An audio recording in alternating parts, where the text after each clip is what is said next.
Hi, I'm Naomi Black. I'm a technical program manager on Angular. Hello, everyone. My name is Rado. I'm a software engineer on the Angular core team in Mountain View. And today we are super excited to show you all how to get started with Angular 2.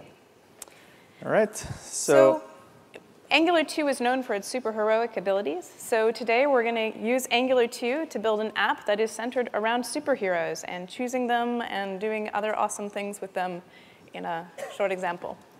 So here's our little application that we'll be building. We would like to thank John Papa and the other people on our tutorial building team. This application will be available. It actually is right now available on Angular.io as a tutorial, so you can go and see it there. And let's walk you through what the application does. So if you've built apps in Angular 1, the things that this application does should not be unfamiliar to you. We have a few simple things. We have some views. We're able to route between them. We have a simple form. Ta-da! We have two-way data binding, custom directives. And then behind the scenes, we have a totally fake data service that's providing data to our application. All right, so let's get to building this application. What I'll do first is I will check out the clean client. And we'll start building the application. I'm going to be using WebStorm for this demo. There are many other IDEs and editors you can use for building Angular 2 applications. Also, I'll be writing in TypeScript, but this is just a reminder that you can also use ES5 or ES6 with Angular 2. We'll be using TypeScript today. So in Angular 1, if you're writing an application, you had your app, and then you had components and scopes and controllers beneath. And if you wanted to isolate a functional part of your application, you needed to isolate the scope and the controllers as a unit, and then you had to redefine your application, and this could get messy really fast. So in Angular 2, we're simplifying the mental model. You have a component, which is the smallest isolate piece of an application, a quantum of Angular, if you like, and the scope and the controller are just part of defining a component. In Angular 1, the app itself is no longer special. It's just a component that happens to be the top-level component in your application. All right, so to that end, I'm going to import Angular 2. And as Naomi said, components are crucial. So the first thing I will import is a component. And next, I will write my first component class, which will be called the heroes component. So the import and the class statements that Rado's putting on screen, these are just ES6 JavaScript. They're part of the new standard. They're also part of TypeScript. And we could write Angular 2 code using plain ES5 JavaScript, but we'd lose out on the ability to do a lot of the tooling that we want to show you today. All right, the next step is to actually use the component I imported. The component I imported is a decorator. And I use the add component syntax to decorate the ES6 class as an Angular component. So the @ symbol is part of the new syntax that we're introducing in Angular 2. This identifies a decorator. And a decorator is just what Angular 2 uses to determine where and how to instantiate a component. So this concept is really similar to directive controllers that you're already using in Angular 1. Also, this is not a new idea. It's a core part of TypeScript and many other programming languages. And it's also very likely to be part of the JavaScript spec as part of ES7. All right, so the next step is to give a selector. This is just a CSS selector. I'll use heroes. This tells Angular where to instantiate the component based on what CSS selector in the HTML. And I'll add a little template that would greet all of us here. Hello, Angular Connect. The last thing I need to do is bootstrap the application.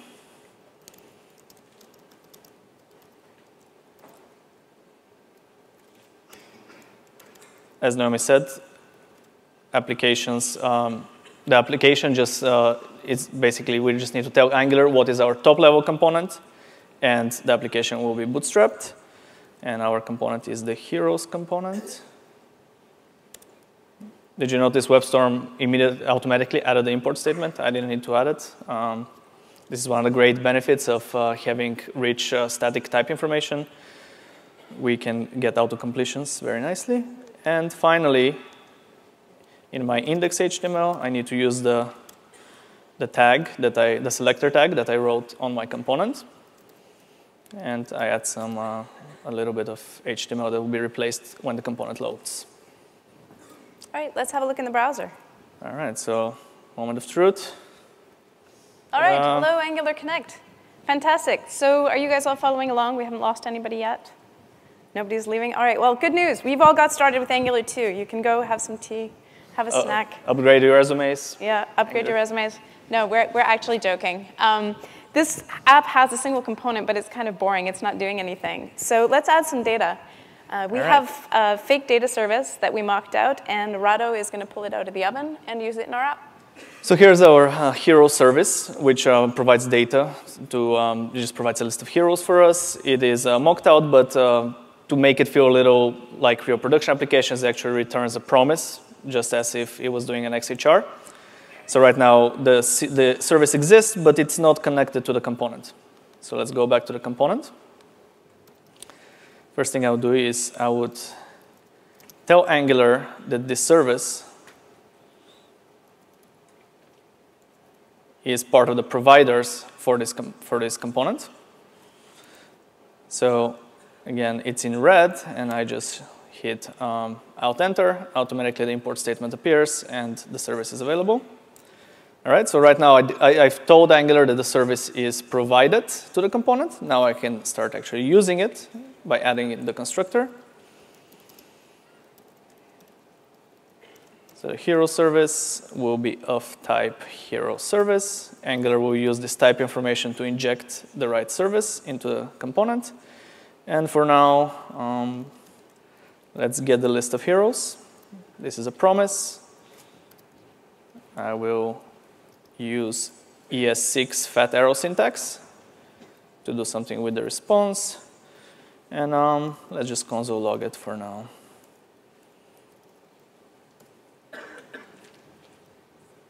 So dependency injection is really powerful. And if you're already using Angular 1, this is not something I need to explain to you. But in Angular 1, it could be really complicated and difficult for people who are new to the framework to understand and wrap their heads around. One of the reasons for this was because we had to reinvent a lot of things that are now just part of the ES6 standard. So here you'll note we don't have any module declaration. And in fact, the import is just done like any other import in ES6. We think this makes it a lot easier to understand what's going on. So let's take a look. Live rerolled fires, and here in the console log, we see our heroes are available as right now just objects printed in the console log. All right, so the next thing we will do is we would actually try to render the list of heroes. So to that end, first I will switch with the template I already have half written. So I'll replace our little greeting with the template URL. All right. The next thing I'll do is I'll probably need to use ng4, which is the replacement for ng-repeat that you know from Angular 1. ng4 lives in a bundle of directives called core directives, so I need to import them and tell Angular that these directives will be active in the template. So at this point, you might be wondering, this is a little too explicit. Maybe it feels like you're writing too much. Rest be assured, we're working on some nice syntactic sugar that would help you write a little bit less. So a few of these bits might get simpler in the future. So the next thing we'll do is we have our ng4. Well, we need the list of heroes to iterate over that our service is returning. So we'll take that list. We'll declare a field on the component. Again, just Alt-Enter. The import statement appears, and we'll store the service response to the field heroes. Now we're ready to go to the template and use ng4 to go over each hero in the heroes. And if you're seeing stars and pound and you're a little bit confused, don't worry. Naomi will explain those just in a second. Last thing, we'll write some double curlies. These are not new things to you guys. We will show the hero ID and the hero name. So the stars and the pounds are example of the new template syntax. If you look, the asterisk in front of ng4 tells us this is something that's going to be structurally modifying the DOM. And the pound symbol that we see in front of hero tells us that we're declaring a local variable. And so this is one way that we make it easier for you to tell just on visual inspection what is actually going on in the template.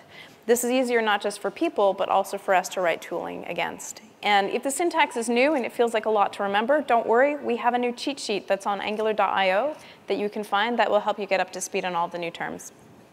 I want to reiterate again, if you look at the symbols in the double curlies, all the symbols, hero, they all have to come either from the component or the var bindings that we found with the pounds. All right, so let's take a look. All right, here's our list of heroes. Nice. So let's add one more feature to this. Let's add the ability to select a hero. So to do that, I will create a selected hero field, which will be a hero. And I will add a click handler, so I can click on the heroes and select them. Selected hero equals hero. And we should display this. So in ng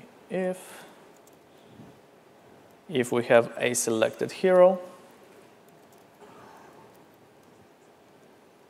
I have this button, which I want in the selection. And I'll say my hero is selected hero.name. So I just want to mention briefly that although we're using click here, if we were building a real application, we'd be worrying about accessibility. In Angular 1, this is handled by ng-aria. In Angular 2, you can assume that we would be doing something similar to make it easy for you as developers to ensure that you have accessibility in your app. So let's take a look. So I can click on the heroes, and we have the UI updating. So this is working pretty well, but it's a little hard to see what's going on. So to make things a little bit prettier, we have this nice CSS style sheet already written for us, and we'd like to use it. I will hook it up to the component by entering style URLs and linking the style sheet to the component. In the style sheet, I see the selected class, which I would like to use for the selected hero. So I'll go back to the template, and I will bind the class selected to the Boolean expression, the selected hero equals the current hero. So again, we see how the new template syntax is helping us figure out at a glance over the template what is actually going on. The square brackets are showing us where data binding is happening. So for instance, we're receiving data from the data service.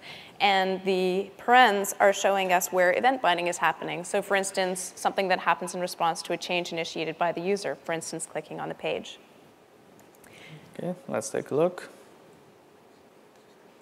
So, right.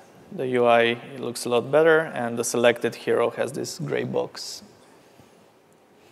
So our app is starting to take shape. We have a single component, but we're not really showing you that this is a tree of components. So let's do a little more with it. Rado, you have another app, don't you? You have a dashboard? So yeah, we heard earlier today about the 11-dimensional router from Brian. It would be a nice time to start using it.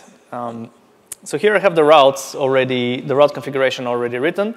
Brian's talk went over the details, but basically we have the paths, and each path maps to a component. So the configuration is there. I can take this configuration and hook it up to another new top-level component, the app component, that would route to the dashboard, to the heroes components underneath it. So here's the app component. It doesn't do much right now. Its template is almost empty. I will use the routes to create links. So for the dashboard, I will create a router link for the dashboard, and I will create a router link for the heroes component. And finally, I would add the router outlet.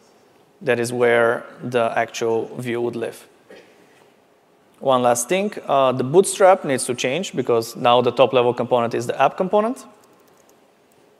And again, I would just write app component, auto-completion kicks in, the import comes in, and finally, my tag has to match the app component selector, which is my app.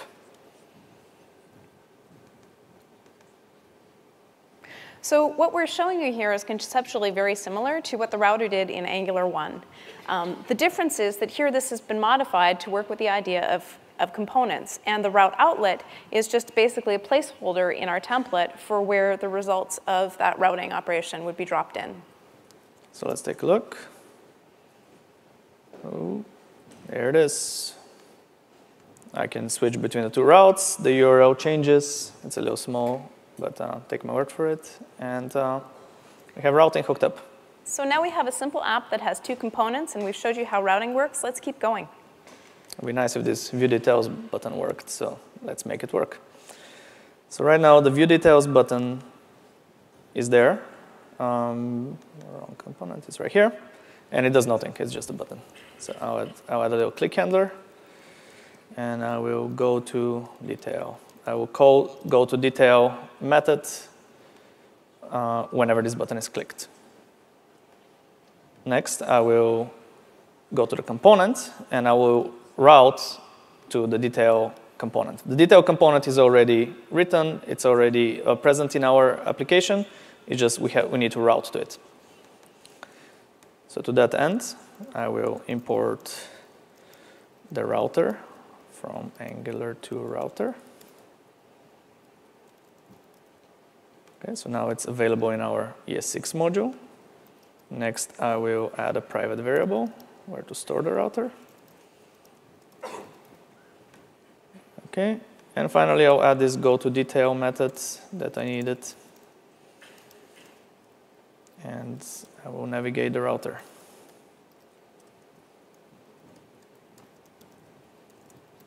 Go to the detail route and pass the argument, which is the selected hero's ID.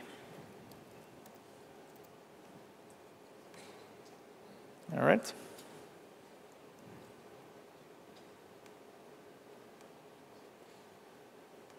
So if I click go to details, we have the detail page. All right, so we've showed you how to do routing with the component router, but how about now we make some changes to the model so this starts to look more like a real app? All right, so we see the detail page right now is missing a key feature, which is actually editing the details. And by editing, we mean two-way data binding. Naomi figured out what's coming. We cannot escape two-way data binding, and ng model, it's making a comeback. And here it is. We just bind, two-way data bind, the hero's name to the input box. So two-way data binding is actually not anything special in Angular 2. It's just an example of having data binding and event binding declared in the same place in the template. So again, we can see the syntax is appearing here. We have the square brackets and the parentheses, which are helping to tell us what is going on. This is also a lot easier to explain and remember than the way we used to do it in Angular 1. You don't have to be an initiate into the inner mysteries of Angular to see what's happening in this template. So did you want to show us in the browser? Shall we take a look if it actually works? And indeed, hello. Behold, two-way data binding. Right, and we can go back and the name gets updated. Okay, so we've showed you how to do a simple CRUD app using components in Angular 2 and the new component router. The last thing we want to show you today is how data flows between components and how easy it is to reuse components in the new Angular 2. All right, so remember we had this dashboard, but it's a little plain right now. What we would like to use is a status component, which we have here. It is this reusable widget that some colleague of ours or a third-party widget provider has written, and we would like to hook it up to our application. So we take a quick look at the component. and we find its selector. Its selector is status. Again, this is the piece of information that tells Angular when to instantiate the component, where to create it. So we go to the dashboard. We'll have to declare the status component active in this template. And this looks like you're doing a little bit extra work, but if you think about it, this is why we didn't need to actually namespace the component. We could have kept it simple as status because it's only active within this template. There's a lot less chance of collision with other components. And now we can go to the dashboard HTML and just insert it here. So now we can really see that our app is starting to take shape as a tree of components. We have a top-level app component. Under that, we have a dashboard. And now we have status that's a child of that beneath it. But we're not doing anything super interesting here because we're not yet communicating up to the parent. Right, so the widget is present, but we don't have this updating UI. It's basically not talking back to the dashboard component. So let's figure out how to do that. We open back up the status widget, the status component, and we notice two special decorators, input and output. So this is a good example of how the syntax in Angular 2 helps you to write components in a way that helps other developers to use them. We don't have to actually read everything in here. We actually just need to look at the input and need to look at the input and output declarations to find out what's going on. So we see that the input is attached to a field called active, that is a Boolean, and output is attached to an event emitter that's called change. So now we go back to our dashboard template where we instantiate the component, and we will bind the active input to this field that we have on our hero model, which is the retired field. So basically, we don't want our retired heroes to be active. We don't want the widget to be active for the retired heroes. And vice versa, we're going to event bind to the change event emitter, which was the output. And we already have a method called onChange that we will call with the actual event data and the current hero. So here we have a custom event, and it's using exactly the same template syntax to tell people who are reading the template or tooling what's going on. We have square brackets for data binding, and we have parentheses for event binding. And we'll wait for the auto refresh, and we see Dr. Scope is retired. Here we cannot use scope. Okay, but we see the rest of our heroes. We can turn them on, and we see the UI changing. So that's the end of our app. I hope you really see the power of Angular 2 with this. We didn't introduce that many new concepts, and we built an app that is of a somewhat reasonable complexity in 25 minutes. So let's go back to the slides. So we hope this has given you a taste for Angular 2 and has inspired you to learn more.